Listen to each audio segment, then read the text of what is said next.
Hello, my unsung heroes. Here we are at Camp 2021 online. Well, it doesn't look like I'm at camp, does it? I'm actually in Lorne with my wife, and we're camping so we can film these little shots of our stories for this week. Our theme, Unsung Heroes, is all about people in the Bible that we don't know much about because they were heroes, but they were only a short part of the Bible, just one little story. In today's story, we're going to look at somebody who is faithful and followed faithfully, even though there was no reason to other than just being faithful to what he believed in. When I was a little boy, there was a competition at school. We were having an animal parade. And what you do in an animal parade is everyone brings their favorite animal that they think does the coolest thing. Like, one of the cool things was the cutest animal. And one of the cool things was the fastest animal. And they had all kinds of different prizes and ribbons you could win for animals doing the most unique things. And so when we were about to go the day before, I was planning what I was going to do. And my mom said, "You should take Goose Goose." And Goose Goose was our goose. And her name was Goose Goose because when she sat on my mom's lap and my mom patted her neck, she would say, the goose would go goose, goose, goose, goose, goose, goose, and said Goose Goose. So my mom named her Goose Goose when we were little kids. And Goose Goose had this amazing love relationship with my little red wagon. And my little red wagon was my favorite toy. I'd fill it up with dirt and pull it around. I'd put my sister in it and pull it around. I'd fill it up with dirt to put on my sister and pull it around. And didn't matter where that thing was going or what was in it, Goose Goose, if she saw the red wagon move, she would run across the yard. She didn't fly because she was just a lazy goose. She'd just run across and she'd say, "Goose, goose, goose, goose, goose, goose, goose," until she caught all the way up with it. And then she would follow that red wagon. Anywhere it went, she would follow it. So my mom said, "You should take Goose Goose to the animal parade." And I said, "But what prize would I win?" And she said, "You would win, I don't know, maybe most obedient pet, maybe cutest pet, because it's really cute. Who knows what you would win?" And so I said, "Okay, I'll do it." And so the morning came and we put Goose Goose in her crate and we put her in the car. We put the red wagon in the van next to the crate. And then we drove to school. And when the animal parade started, everyone was bringing their animals out and putting them on the oval, getting ready for the walk in front of the judges. There was a whole panel of judges that were looking. The teachers were stroking their chins, looking at the animals. Some parents were stroking their chins and looking at the animals. What prize should we give this animal? And there were amazing things. There were people with ponies, and there were people with dogs that could walk on their hind legs and hop. And there were people with rabbits that you could call the rabbit and it would come. There were people that had cats that would walk on a leash. And then there I was with a goose. And I'm thinking, I don't know, does a goose even qualify as a pet? We're supposed to bring our favorite pet. So when the time came to do the march, everyone took their animals in front of the judges, told them what their animal did well. And when I came in front of them, I didn't have to tell them what Goose Goose did well because I was just a little boy pulling his red wagon. And there was a big rule. Animals are not to be left alone, not to be left unattended or off a leash. They have to be on a lead. Goose Goose wasn't on a lead. She was just following my little red wagon, going goose, goose, goose, goose, goose, goose. And I walked right in front of the judges and I stopped and I said, "Goose Goose follows my wagon." And then I kept walking and I walked off to the other side and went back to my mom where she was sitting in the grass talking to her friends. When they started announcing all the prizes, they gave Goose Goose the prize for the show stealer because everyone thought Goose Goose was so cute and all the kids wanted to pat Goose Goose and all the moms said, "How did you teach that thing to follow that wagon?" My mom said, "We never taught that goose a thing. It just loves that red wagon." So Goose Goose loved following, just like our hero that we're going to look at in the next few seconds loved to follow as well. Our unsung hero for today is a man named Ittai, Ittai. I bet you've never heard of him. Ittai lived in the time when King David was king. We know lots about the story of David's life. We know right from when he was a little boy and he was a shepherd and he could throw a stone into a knot hole and he could scare bears and wolves away. And we know that he killed the giant Goliath. And then we know that he became a warrior who protected people's homes. And then we know that he was hunted by King Saul. And then we know that he became the king himself. But then he got old. And he lived as the king for many, many years. And he had sons and he had daughters. And as his sons and daughters got old, they were kind of waiting till who's going to be the next king. I wonder who's going to be the king after David. I guess it'll be whichever son is still alive. And David's sons were dying before David was dying. He was still alive and he was getting very old.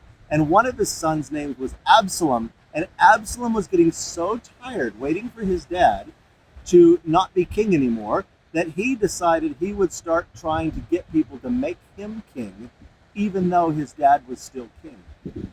And so what Absalom did is he sat next to the entrance to the city of Jerusalem, and he talked to people as they came in. He said, "Oh, I can see you've come from a long ways. My name is Absalom. I'm the king's son. Who are you?" And they would say, "Oh, my name is," and they would tell him their name, and then they would say, he'd say, "And what have you come to Jerusalem for today?" "Oh, we've come because we want to get married. My girlfriend and I, we want to get married and have a big wedding." And Absalom would say, "Oh, I remember when the king used to love weddings, but he's old now and he doesn't love weddings anymore. Oh, if he was young, you would have an amazing wedding and he would throw it himself. You know, I'm young, and if I was the king, I would throw a wedding like young King David would have. Too bad I'm not the king." And then he would let them go on their way. Then the next people would come in and he'd say, "Hey, well, I'm Absalom. Who are you?" And they would say their name, and he'd say, "Why are you coming to Jerusalem?"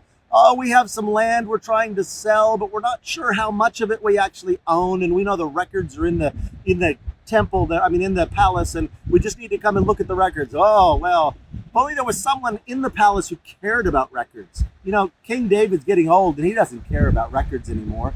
And if I was king, I would know right where those records were, and I would help you to make sure you got the most land out of anyone." It's raining. It's raining in Lorne. And that's kind of what it became like for David in his kingdom. It was like bad stuff was happening. It was like it was raining. And David started noticing that his son was being mean to him, that he was saying mean things about him. And one day, Absalom got all of the people together who wanted him to be king, and they put on armor, and they drew their swords, and they took their shields, and they marched towards the palace. They marched towards King David. Absalom marched towards his own dad as if he was going to fight him to be the king. And when David saw what was happening, he came out and he said, "Whoa, whoa, whoa, I am not going to fight you, Absalom. If you want to be king, and if you think you're going to take it by force, I will give it to you willingly. I will not try to kill you so that I can maintain my kingship." And so David packed up, and all the people who were his servants and who were loyal to him, they marched out of Jerusalem together, and Absalom and his men marched in, and they filled the palace up with Absalom's people. As David was walking to nowhere, he was just walking to somewhere where he could be safe and be away from being the king, there was a man walking the other way with his family. And the man stopped and he bowed down low as King David came close, and he said, "The Lord bless the king." And David said, "I am no longer the king." And he said, "But you're the king forever because you've been anointed. You're the king until the day you die." And David said, "No, I've given the throne to my son Absalom. So if you want to follow the king, keep marching, keep walking, go into Jerusalem, and Absalom will have something for you to do." And Ittai paused for a moment, and he got the idea of what had actually happened, because he'd heard about Absalom and he'd heard about what he'd been saying. And Ittai said, "O king, King David, the anointed king of Israel, I will follow you everywhere. I will follow you anywhere, be ye the king or not." And Ittai followed King David. David said, "Fine, you can join our group." And he joined them, and he followed faithfully as David marched out of the city. And he followed, as far as we know, for the rest of his life, he followed King David, because that's the only thing we know about Absalom's story, from Absalom's story about this man named Ittai.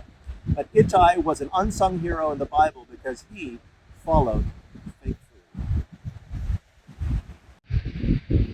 A long time ago, like thousands of years ago, in the country of India, there's a story told of an old man who used to sit next to a river under a tree near a bridge. And this man would sit there, and that was such a clear reference point. The old man under the tree near the bridge next to the river, that people knew where he was, and they knew that he was wise. And so they would come to him, and they would ask him questions. There was a young man who really wanted to ask this old man a very important question. And so he walked a long ways until he got to the old man. But he was across the river from the old man, and he saw the old man crawling out on a root system at the base of the tree into the river, above the river, and reaching down into the water and picking something up and then throwing it back in the water, going, ooh.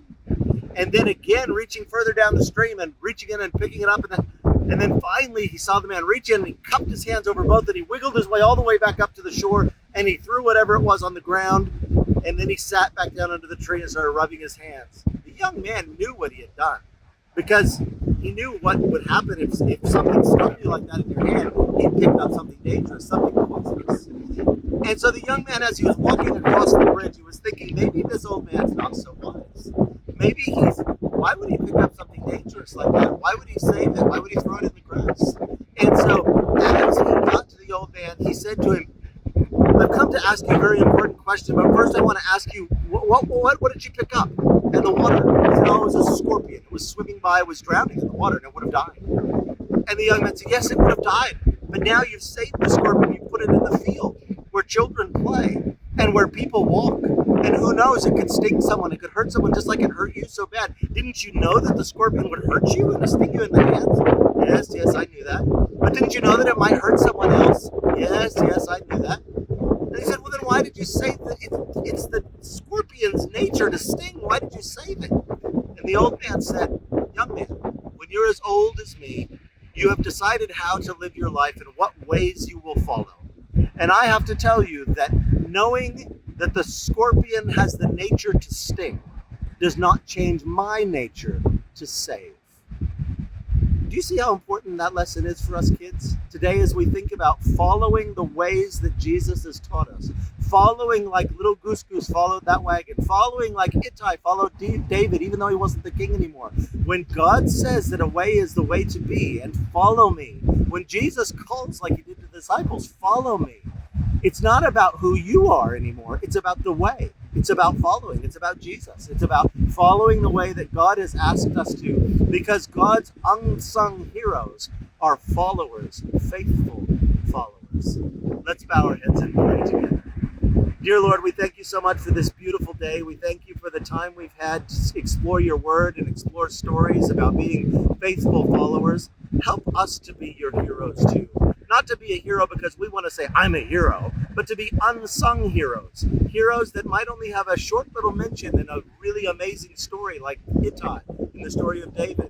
But we're still the kind of people you've called us to be because we follow faithfully. In your name, amen.